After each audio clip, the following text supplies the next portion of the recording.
Hi guys, good morning. तर आत्ता वाजलेले आहेत दुपारचे 12:10 आणि आत्ता माझी आंघोळ झालेली आहे.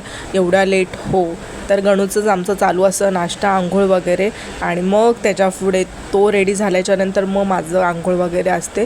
सो मग मी पटकन अशी आंघोळ केली. करता करता 12 वाजून गेले आणि मग बाहेर आल्याच्यानंतर गणूचा बघितलं हा पसारा असा असतो, पसारा काढतो आणि बाहेर निघून जातो. चला, बाहेर गेल्याच्यानंतर मला एक फायदा होतो त्याचा, म्हणजे मला काम आवरता येतं. सो तो बाहेर आहे तिथपर्यंत मी पटकन त्याला दाल खिचडी लावून घेते. आणि आमचा स्वयंपाक झालेला आहे, चपाती भाजी डाळ भात. सो म्हटलं त्याची दाल खिचडी लावून घेते. आज त्याला मी दाल खिचडी नाही, पण मी त्याला आज अंडा राईस दिलेला खायला. सो तो खूप जास्त आवडीने खातो. हल्ली त्याला अंडा राईस खूप जास्त आवडायला लागलेला, म्हणून अंडा राईस केला.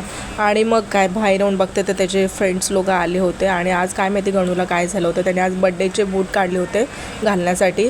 आणि मग घातले, पण पवन दादा बघा आमचा बूटच घेऊन जात होता, पण घेऊन गेला नाही, गंमत करत होता. असो, मग त्याला गणूला मी जेवायला वगैरे दिला आणि तो दुपारी झोपला कसला गरमीमुळे झोपतच नाही तो, जेमतेम कसं तरी झोपतो.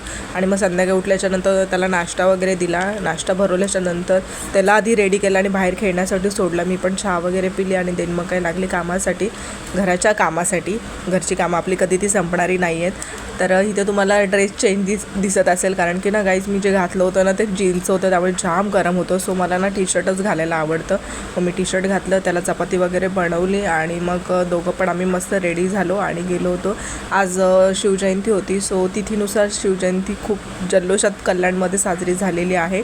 आणि मग आमच्या एरियात तो फुल धमाल. आणि मग थोडं पुढे गेल्याच्यानंतर आम्ही हत्ती घोडासुद्धा बघितले.